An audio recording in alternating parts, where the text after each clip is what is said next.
Tai aš pradėjau dirbti vakariniam skyriui, dar būdavo pas mus toksai, su suaugusiais žmonėmis. Tai aš ką tik iš universiteto išėjęs, atėjau ir pradėjau aiškinti, kaip visokios jungtys yra, kaip jungiasi, kur koks dalykas. Ir aš atsisuku kažkaip klausiu, ar viskas gerai, ar viskas supranta tie sėdi suaugę žmonės, tai aš galiu į jų vaikus tikčiau pagal amžių. Taip mokytojai ir dirba, ir nieks nei žodžių nesakė.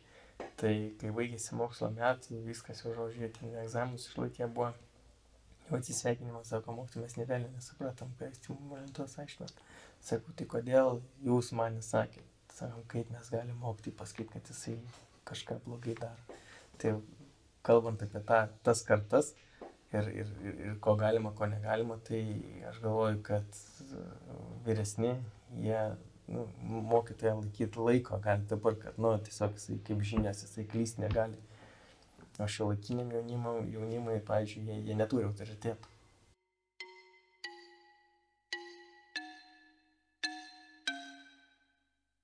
Labadiena, jūs klausotės tinklalaidės Atgal į mokyklą. Čia Povilas Šklėrius. Nuo tos dienos, kai pradėjau dirbti mokytoju, mane ėmė dominti žmonės, kurie pasirinko dirbti mokytojomis ir mokytojais. Jie atrodė tokie skirtingi, unikalūs ir tuo pačiu visgi buvo kažkuo panašus. Taigi po kelių metų nutariau pabandyti atskleisti mokytojų DNR. Kuo jie gyvena, apie ką mąsto, kuo džiaugiasi ir dėl ko nerimauja. Būtent tai ir išgirsite tinklalaidėje Atgal į mokyklą. Šįkart tinklalaidėje Atgal į mokyklą kviečiame klausytis jauno mokytojo Mindaugo Pranckūno minčių.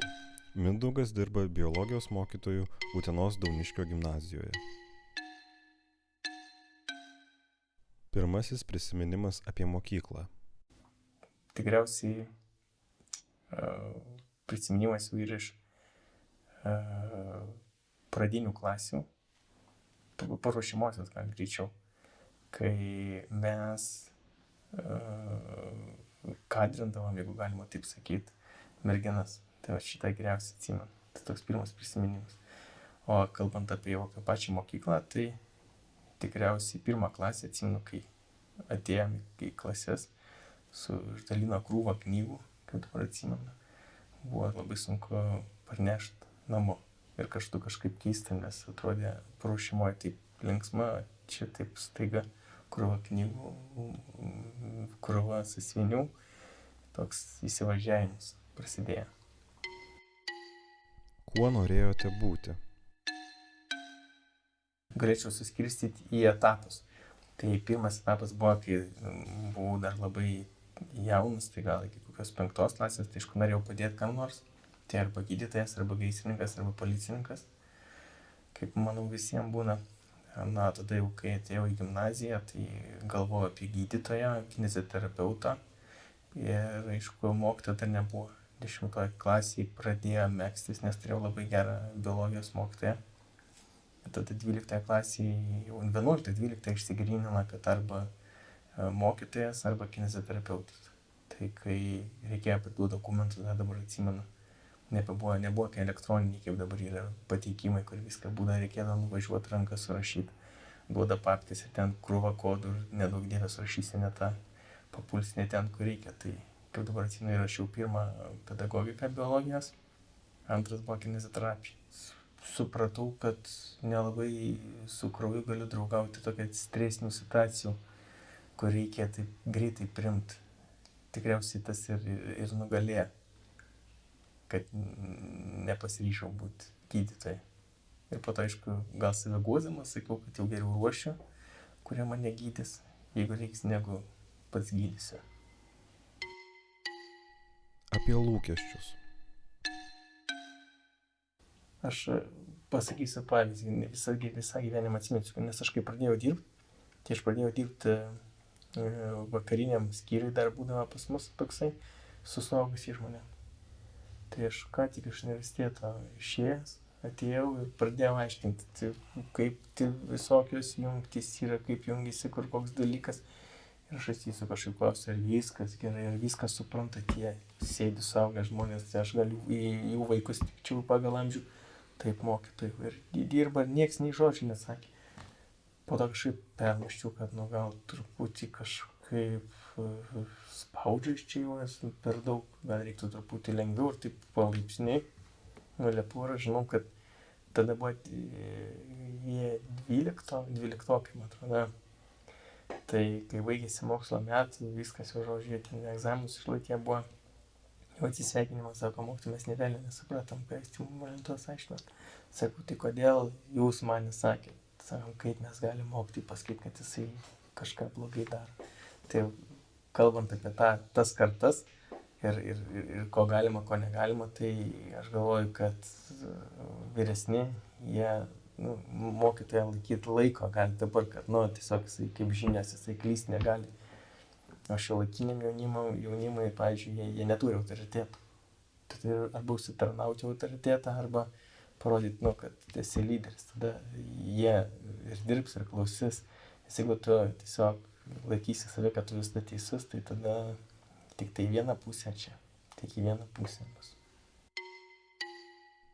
Ar būtinas pašaukimas? Iš savo kokios patirties aš galvoju, kad taip. Nes jeigu tu turėsi pašaukimą, tai didelė dalis darbų, didelė dalis tam tikrų pareigų atrodys ir taps savaime suprantama. Nes nesivelsi į tam tikras diskusijas, kurios gali ir nervus pagadina, ir nuotaiką sugadina. Ir kitaip žiūrėsi į vaikus, aš galvoju, į mokinius. Atsiduosi jam, jeigu ne 100%, tai netoli to. Mokytojų klaidos.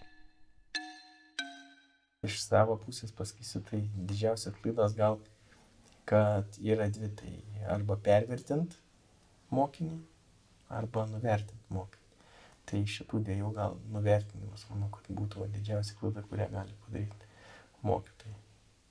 Ir, pavyzdžiui, yra tekę girdėti, kad jeigu ten mokinys yra iš socialiai pažeidžiamos sluoksnio, tai jį deda mažiau pastangų, nors kartais patirtis rodo, kad būtent tie dažniausiai ir pasiekia kažko daugiau negu kad labai kitų sluoksnių, galima taip pasakyti, labai nežinau, netiškai įsireiškia. Bet tas toks požiūris, kad, jeigu tu iš socialiniai pažeidžiamos, tai, maždaug čia maždaug nieko tu nepasieksi. Čia ta kelionėlė viskas, aišku, iki 10 klasės ir po to visą gerą. Ten į profesinę. Tai turėjau tokį įvykį. Tai turėjau mokinę, kurie visų dalykų buvo netestuota, o biologijos turėjo 9. Neturėjau bėdų nei su lankymu, neturėjau bėdų nei su atsiskaitimu. Iš vis bėdų neturėjau. Tai baigė su 9. Išplėstinio kurso 9 turėjau. Tai vienintelis pažymys buvo. Tai va šitokia istorija, kur pamokė, kad reikia atjaust, užjaust ir suprast. Ar mokytojai ir mokiniai turėtų būti draugais? Aš pats vadovaujuosi tokios taisyklės, kad draugais gali būti tik tiek, kiek mokykla. Bet daugiau ne. Nebent gal kokia išimtis yra dar kažkas, nes jeigu tu tapsi jų draugų, draugelė, tai tada gali prasidėti taip, kad jie tiesiog, mokytojų, žinot, nereikia, gal nedarom šitą, gal kažką, ir tada prasidės tam tikri, nežinau, nelankymai, plaukimai, kaip čia sako vaikai, ir kitas problemos. Tai tokių draugysčių, kad ten po mokyklos aš kažko, nežinau, nepropaguoju labai.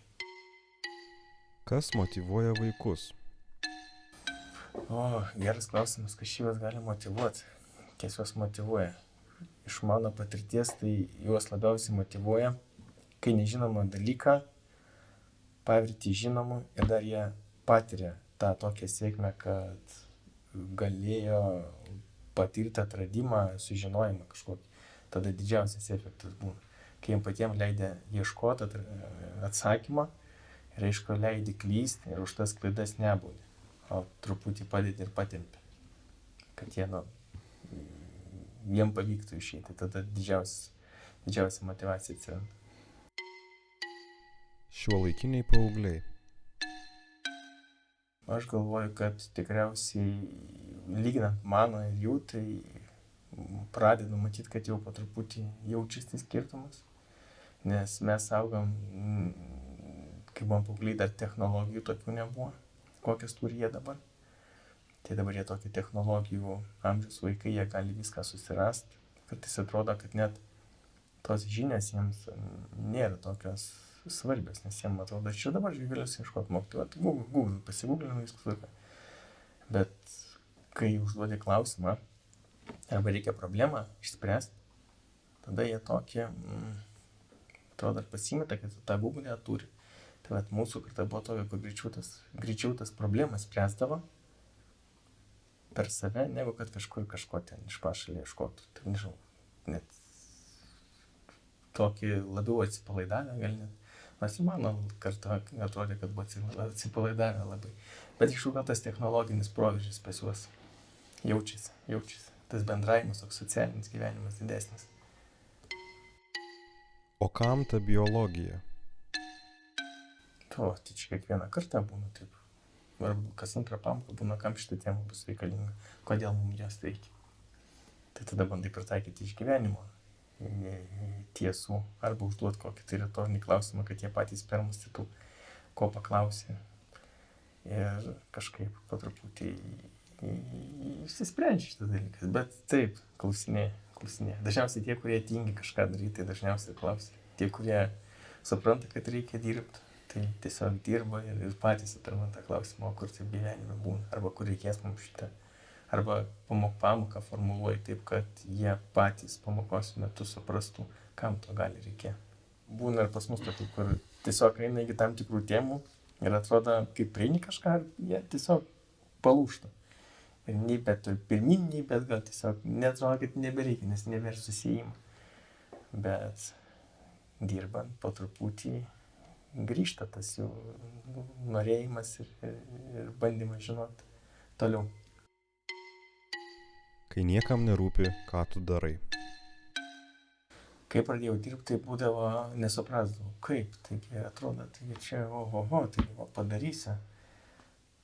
Po kurio laiko supratau, kad visiems nebus, kad ir kaip stengsies, tiek didžioji dalis tiesiog plauks pasroviui arba jiems visai bus neįdomu.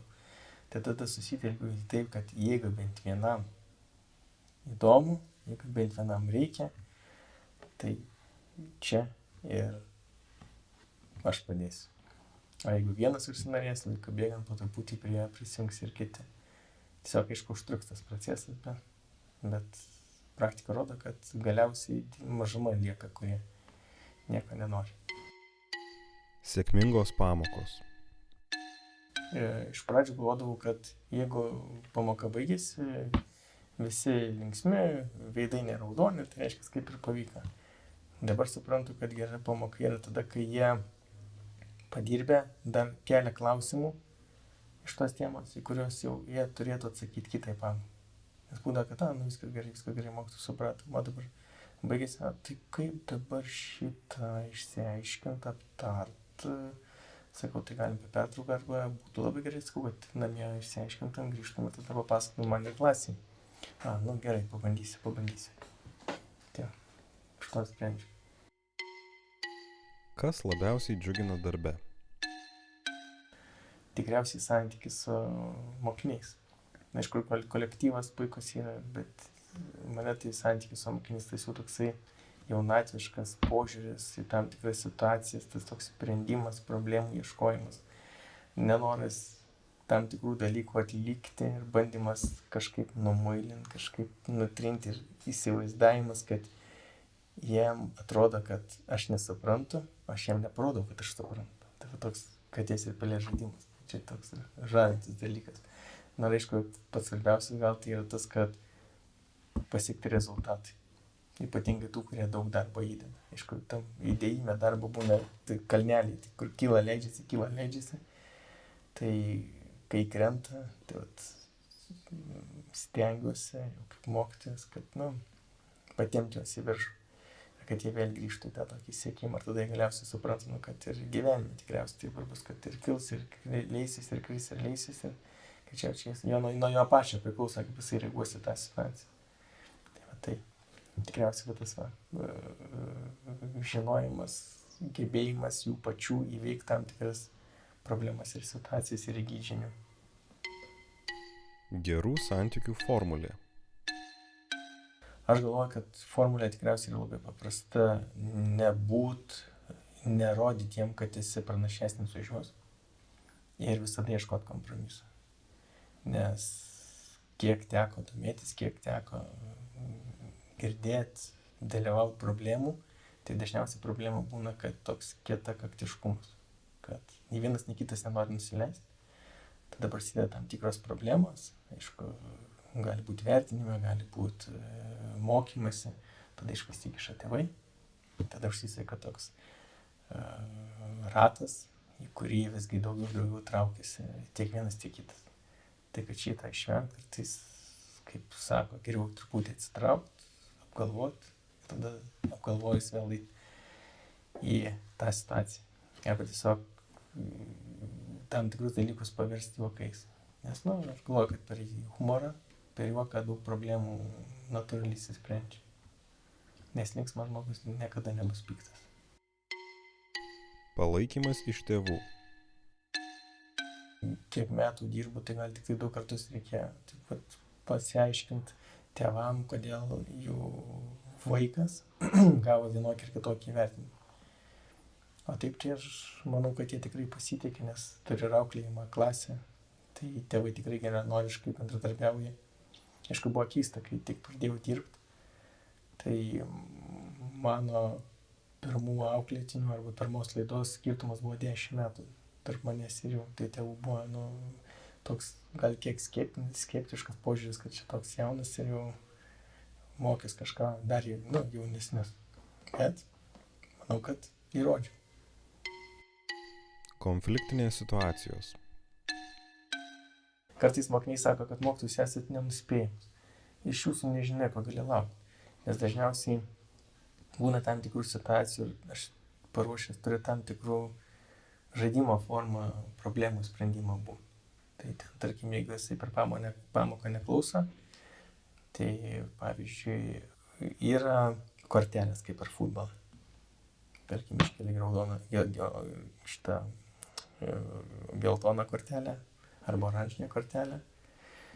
Tada jis jau supranta, kad jeigu bus raudona, tai kitą pamoką turės atsiskaityti man arba žodžiu arba raštu iš šitos temos ir įrodyti, kad tikrai gali pats savarankiškai puikiai išsiaiškinti šitą temą. Tai dažniausiai vienam iš klasės užtenka pabandyti, kad kiti daugiau nebenorėtų bandyti. Na, aišku, dar yra visokių tie pliusų, minusų, 10 pliusų, 10-ukas, 3 minusai dvejetas įkaupiama ir, pavyzdžiui, jie sako, kodėl 3 dvejetai. Sakau, vaikai, tai sakau, ačiū, pasakytumėt savo mokytojai. Tai sakau, tai už 10, tai už 2 minusus, tai 2. Sakau, čia 3. Tai sakau, norėčiau iškečiau. Taigi neleidžia kažką. Tik jau sakau jum. Tai man būna ir išbanda šitus dalykus. Ir tada visokio eksprontinių, tai būna lapelius duodi. Kartais vaikam tūksta tokio suskaupimo, tai tiesiog duodi lapelį. Ten turi tokius plotų lapelį duodi ir tiesiog lieti nešiotis. Kiekvieną pamoką patikrini ar turi. Ir kiekvienam, nes būna jų daugiau, tai ten yra 30 skirtingų lapelių paruošta. Kiekvienam, tai nėra gyvenimo duodi, jeigu būtų, tai kiekvienam skirtingą lapelį. Klausia, kas bus, jeigu nebus lapelio. Tai sakau, tą dieną, kai nebus lapelio, sakau, ar išsiaiškinsim, kas tai bus, ar pakalbėsime apie tam tikrus biologinius dalykus, sakau, ar tu man parašysi kažką biologiškai, sakau, žiūrėsim, parodysiu, sakau, laikas, sakau, bet lapelį turi. Tai būdavo labai juokinga, kai viena klasė tik ateina į pamoką, visi iškelia lapelius. Tai kad 4 vaikai iškelia lapelius, kad turi. Sakau, gerai, užsitarnavo. Po 4 pamokų, po 2 savaičių, sakau, užsitarnavo. Tada ilgai nebereikėtų lapelių. Tai, žodžiu, žaidimo formų. Tokios smulkmenos, bet jiem labai, aš kaip suprantu, patinka bandyti, bet jau kai pabando, nebenori. Sakau, tai gal pažaidžiam žaidimą, jeigu čia toks chaosas klasėje. Žaidimo nereikia mokyti. Mes mokysimės. Sakau, tvarkoj. Sakau, įrodykite. Tada gerai būna, viskas tvarko. Kas labiausiai liūdina darbe? Gal, nežinau, kaip pasakyti, visuomenės požiūris į mokytojo darbą, nes jiems atrodo, kad jis yra labai paprastas. Tiesiog mokytojai sėdi, kavą geria, nieko neveikia, vaikų nieko nemoko, jiems atostogos ilgos, pinigus dalen kokius moka, va čia kaip vis parašo apspaudoj. Ir iš savo patirties aš tikrai žinau, kad kaip draugų rate, pavyzdžiui, pasakydavau, kad mokytojas, tai tyla tokia būdama, tada taip, tai čia taip niekur neinstuoja kitą, sakyk. Tai labai visiems keista būdavo, kodėl tu pasirinkai. Sako, nematom tavęs nei mokytojų, nieko.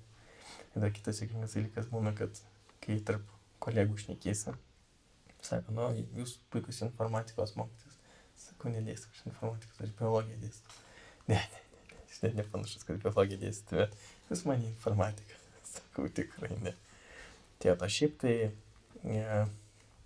tėvų kartais požiūris į mokyklą liūdina, nes jiems atrodo, kad kai kur ne visiems, bet yra išimčių, kad atnešė ugdytinį savo palyką ar padaryk iš šią žvaigždę. Ir jeigu nepadarai, tai tada būna visokių reikalų. Ir jiem nesupranta, kad didžioji vis tiek dalis yra to ugdymo ir namie. Tai žodžiu, toks gal didžiausias iššūkis. Aišku, ten, kaip kiti pasakytų, ten gal pinigų, gal dar kažką. Bet kaip sakiau anksčiau, kad jeigu ir pašaukimas, tai didžioji dalis tokių problemų kaip ir išnyksta. Prestižinė profesija. Pasikeista. Aš galvoju, gal kad požiūris visuomenės truputį pasikeistų, kad tiesiog leistų ir visuomenės, ir gal valstybės, kad leistų mokytėm truputį patiem daugiau įdėti, kaip pasakyti, to darbo. Ne tik tai tam sukaustyti, kaip dabar naujas programos, kur leis ten truputį įdėti savo veiklos. Tai aš galvoju, kad šitą vietą yra jau gerai. Ir toks, nežinau, kartais sudaro iš visuomenės požiūris, kad jūs čia baudžiava einat, nieko daugiau nedirbat, už tokius pinigus, ką mokat, tai jūs čia lažą einat. Nežinau, sakau, man tai patinka, sakau, aš čia lažą neinu, sakau, aš čia man patinka, man darbas patinka, sakau, ir sakau, plus visokių reikia, visokių specialybių reikia.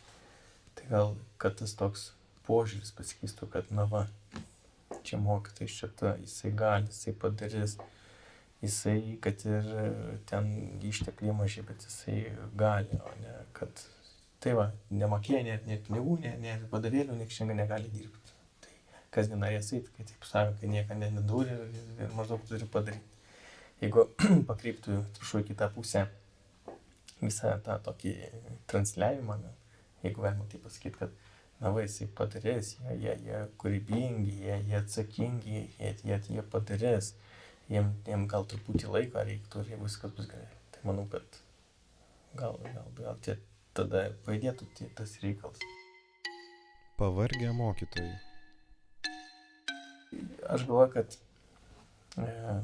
čia yra, kaip čia pasakyti, ilgą patirtį turinčių mokytojų toks, gal to laikmečio tokio, kai būdama baigi universitetą, gauni paskyrimą, kur papuoli dirbi.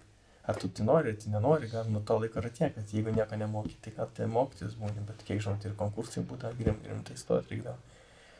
Ir aišku, kai kurie mokytojai jau yra pavargę nuo tų visų pokyčių, nuo tų dokumentų pildymo, nes dokumentų tikrai, jeigu, pavyzdžiui, klasės vadovas esi, tai tikrai yra ką veikti, kad užpildytum, bet jau nėra tiek daug, kad ten tragedija būtų. Visur yra tokia ir biurokratinė darba, ir viską tiesiog. Mokykla toks dinamiškas organas, kur viskas keičiasi labai greitai. Tas pats, pavyzdžiui, gali pasiruošti pamokai pagal vieną planą, ateit pamatyti vaikus ir supranti, kad, šakės, nebus taip, kad tu sugalvoji. Reikia iš karto kažko kitą daryti.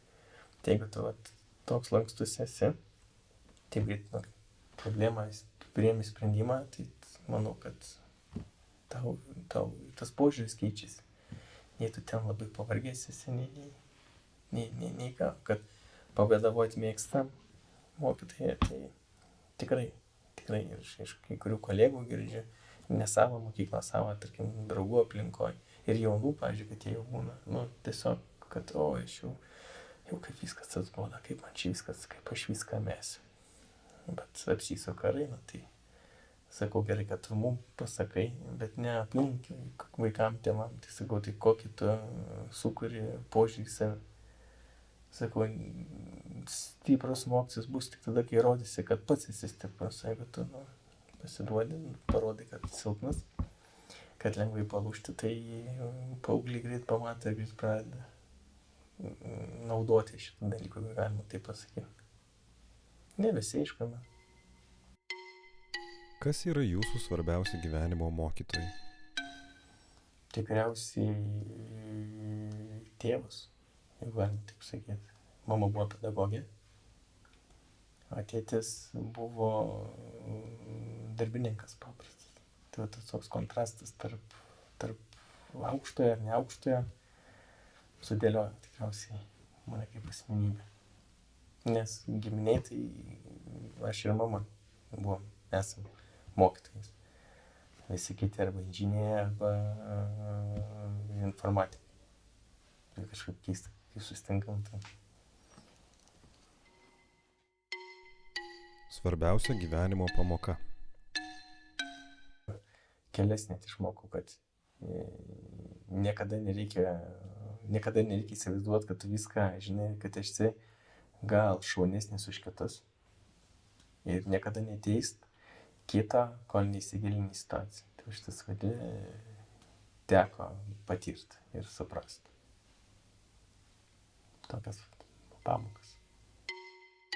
Kaip atrodytų jūsų svajonių mokykla? Viskas prasidėtų gal nuo patalpų, tai kad patalpos būtų erdvės, aukštom lubom, didelis langais, kad būtų daug šviesos, spalvoti baldai, personalas įvairus, tiek jaunas, tiek jaunesnių, tiek vyresnių, linksmi. Kaip čia sako, madinga sakyti, nesusiraukę dabar, nepikti ant kažko ir turintys labai didelę atjautą, kad į kiekvieną problemą galėtų įsigilinti, kad bandytų kaip įmanoma geriau spręsti, kad nebūtų skirstymo į tuos sluoksnius, kad šitoks anoks, kad visiems vienodai padėtų, kad, nežinau, gal va tokia man svajonių mokykla yra, gal ir kokia tokia, bet kitiems gal atrodytų, kad ten ir pinigų reikia, ir algų, kad geresnį būtų vadovėliai. Nieko, jeigu bus vadovybė gera, kolektyvas geras, natūraliai viskas tada jau eisis kaip ir sviesta. Na, aišku, dar pati linksmiumas ir sukalbami ir atjautą turintys. Apie ką būtų jūsų paskutinė pamoka? Čia tai labai banalu tikriausiai, apie gyvenimo prasmę, apie patirtį per gyvenimą, kokią suskrovęs, kad pertikt kitiem, kaip pažiūrėti situacijas tam tikrose vietose. Tai tikriausiai tokia būtų. Apie tam tikrų dalykų vertinimą, nevertinimą. Bent jau aš tai tikrai taip verčiu. Apie ką svajoja mokiniai? Su tais, kuriais pakalbam, tai jie svajoja apie veiklas, kurios atneša kažką kitam. Net keista tai pasidarė. Didžioji dalis svajoja, kad tiesiog baigti mokyklą, įstoti į universitetą, baigti universitetą ir susirasti gerą darbą. Dar kiti svajoja, kad tiesiog po mokyklos pailsėti. Tada žiūrėt, ką gyvenimas projekts. O treti, aišku, gali migruoti, nors dabar jau labai mažėja šitų žmonių, kurie norėtų migruoti. Kad jau dirbti ten būdavo, kiek jie norėdavo išvažiuoti. Dabar ne. Dabar vienetai, kurie sako, išvažiuoti, gerai gyventi, gerai uždirbti ir taip toliau. Bet atsiranda po truputį mokinių, kurie nori būti mokytojais. Tai va čia žavi. Ar ateityje mokytojų poreikis mažės? Geras klausimas. Aš galvoju, kad jų poreikis, kai buvo, toks ir bus. Nes gali dirbtinis intelektas išsivystys iki tokio lygio, kad gali būti, kaip čia pasakyti, kad galės atsakyti į tam tikrus klausimus, pateikti žinių, bet vis tiek jie neužtikrins socialinių poreikių žmonių, ten komunikavimo, bendravimo. Tai manau, kad jeigu mokytojai gali ir išliks, bet jie nebedirbs tikriausiai tokio darbo, kuris susijęs bus su dalykiu. Ten, tarkim, gamta, biologija, matematika. Bet jie dažniau bus kaip tie ramščiai, kurį gali atsiremti, pasikalbėti kaip psichologai. Kad, čia taip anaip, čia toks dalykas, čia taip reiktų suprasti. Tu nepasiduok, tu dėk į priekį, pažiūrėk, gal yra išeičių, kitaip į situaciją pažiūrėk. Tai aš galvoju, kad toks mokytojo darbas pasidarys. Toks kaip ir mentorius, guodėjas, pagelbėtas. Nuo kokios ligos gydytumėte Lietuvą? Pavydą. Aš galvoju, čia man tik asmeninė nuomonė, bet aš galvoju, kad nepatenkinti arba per didelį lūkesčiai įsikelti savo, kurie neleidžia matyti, ką ir kiek daug turi, ir savo neišpildytus lūkesčius ir svajonės pradedi matyti kitam. Ir tada natūraliai gal pradedi norėti tą, ką turi kitas, nors nepastebi, kiek daug tu turi pats. Ko palinkėtumėte kitiems Lietuvos mokytojams ir mokytojams? Tikriausiai, kad neprarastų optimizmo ir džiaugtis tai, kuo esi ir ką turi. Tikriausiai iš to, ir nepasiduoti tokiai monotonijai, kurie greičiausiai, kad užklump anksčiau vėliau visus. Ir atrast gražių dalykų paprastuose situacijose. Dėkoju, kad klausėte tinklalaidės Atgal į mokyklą, kurioje šįkart svečiavosi biologijos mokytojas Mindaugas Pranckūnas, dirbantis Utenos Dauniškio gimnazijoje. Daugiau tinklalaidės įrašų galite rasti svetainėje www.atgalimokykla.lt. Dėkoju Lietuvos kultūros tarybai, kuri remia šios tinklalaidės kūrimą.